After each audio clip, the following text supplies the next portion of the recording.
DNA has long been used to identify human remains, no less at the identification lab operated by the Defense POW MIA Accounting Agency.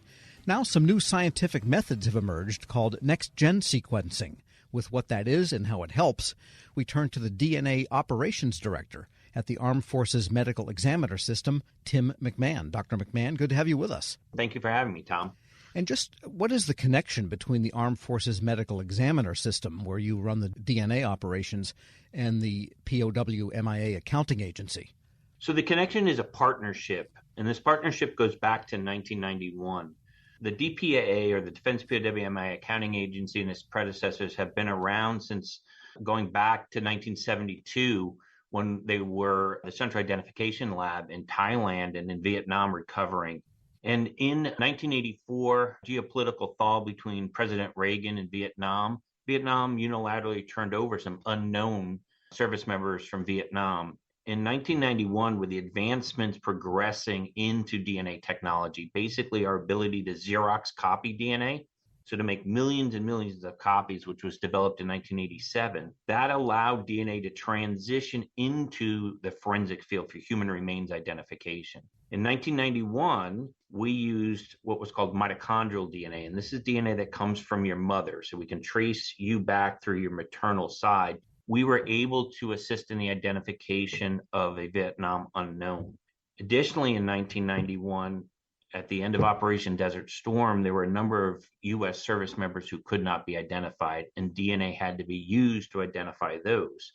So basically, 1991 is what solidified DNA to be used in both current day operations and to assist with the identification of our past accounting service members.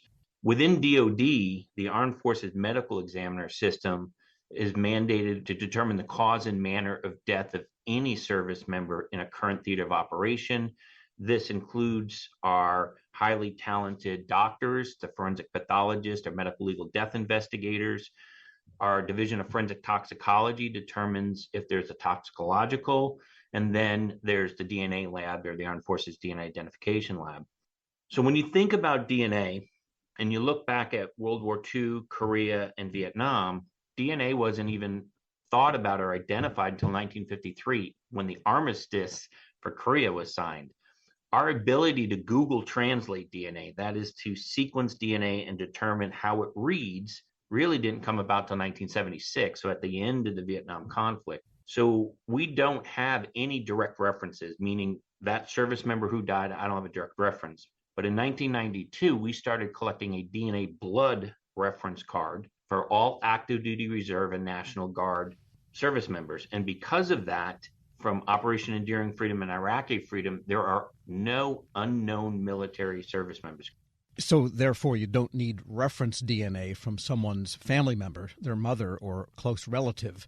You can identify it in the DNA itself.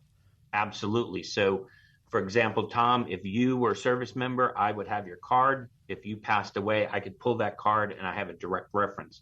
You transitioned into the next part, which is a great thing, is to assist. So the Defense POW MIA Accounting Agency is its own agency.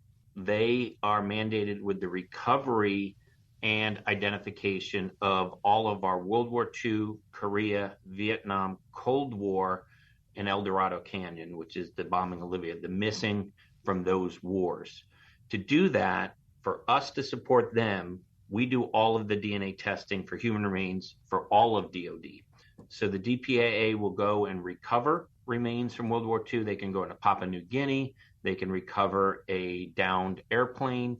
They will then take it to their laboratories where they do their forensics anthropology, the forensics odontology, which is a big word for looking at dental, the teeth, and they will look at stature and things like that. We're speaking with Dr. Tim McMahon. He's Director of DNA Operations at the Armed Forces Medical Examiner System. So there's this something coming in new, next-gen sequencing. Can this help with some of the very old remains where it's pretty safe to say there are no relatives living anymore? Yes, the next-generation sequencing is actually twofold. We developed the first method for forensics in 2016, and it was designed to work with what we call chemically treated samples. So at the end of the Korean War, there were about 4,000 sets of remains turned over to the United States. About 862 of those could not be identified. They wanted to preserve them to keep our heroes in the best state.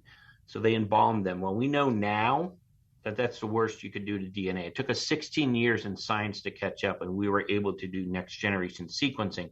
But that was just to sequence the mitochondrial genome. What do we do when we have a service member? The only living relative is a paternal niece. So through the service member's brother, the niece. That doesn't have any current testing method for it. So we have developed what we call a single nucleotide polymorphism test. If you're following the news, it's basically the same thing that Ancestry.com and 23andMe do, and that investigative genetic genealogy.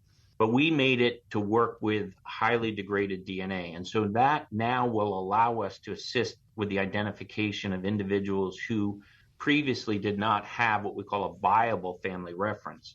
The other option, potentially, if it works down and we find out that the missing service member was adopted, then we may be able to use the genetic DNA sequence, we call it, from the bone to potentially search one of the searchable databases and have a genealogist help us find a viable reference. Is there a large inventory, therefore, of missing but found service members that are unidentified, that are either embalmed, as you mentioned? There are still some of them, I suppose.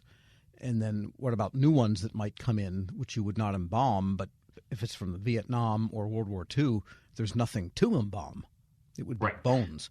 So we work typically in bones on our past accounting side, and that's to support the DPAA, or Defense POW Accounting Agency. There are, if you look across the wars, there were about 72,000 missing from World War II. The DPAA thinks that there's about 36 to 38,000 of those that are recoverable. And then there was initially 8,100 missing from Korea. We're down to about 7,500. We've identified over 600. And then Vietnam, we're at about 1,500 that need to be recovered and identified. So to answer your question, inherently, if they go into a country and find them where they crashed or died, even though those bones have been in the field for 60, 70, 80 years, we actually have methods that make them work very well. To answer your question about are there remains in the lab, we are always working new cases through either recoveries, the DPA going out and doing field recoveries, or they will disinter unknowns from American battle monument cemeteries. For example, the Cabanatuan prison camp from World War II in the Philippines. In a 48-hour period, the Japanese allowed the prisoners of war, anyone who died, to bury everyone in one grave. So there's 1,000 graves there with multiple people. So we're working to disinter and ID those. The tests that we do, we report out about 300 tests a month. We're looking to do close to 4,000 of those a year. And that led to supporting 162 new identifications last year. So this is really painstaking work, isn't it? It is. Unlike your state and local crime lab or my current day operation lab, where we have such fresh, new samples, and there we process at once. We take the unknown sample, we do the short tandem repeat test, we take the card, we do it, they match, you're done.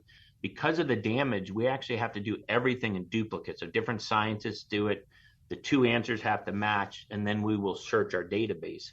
That's an important aspect, is since 1992, with the help of our service casualty offices for Army, Air Force, Navy, and Marines, they're the belly buttons to the families. They've actually collected family references for us, and we've created this database. So for the original 8,100 missing from the Korean War, I have references for 92% of those. That's why we can support those identifications. Wow. So the World War II ones could remain then forever unknown because there's just no cross-reference. Well, that's really one of the biggest misconceptions out there. Set us right. Yeah. So you would think about that when you hear in the news, the greatest generation, the World War II, we're losing a number of vets per day. But because we use lineage markers, meaning that, Tom, if you were missing and you had a brother, a sister, or your maternal aunt had kids, I can use them as references to help assist in the identification of you. And so we can go back. The farthest I've ever seen that we've made an ID is with a great, great, great, great, great, great, great. So a 7 great niece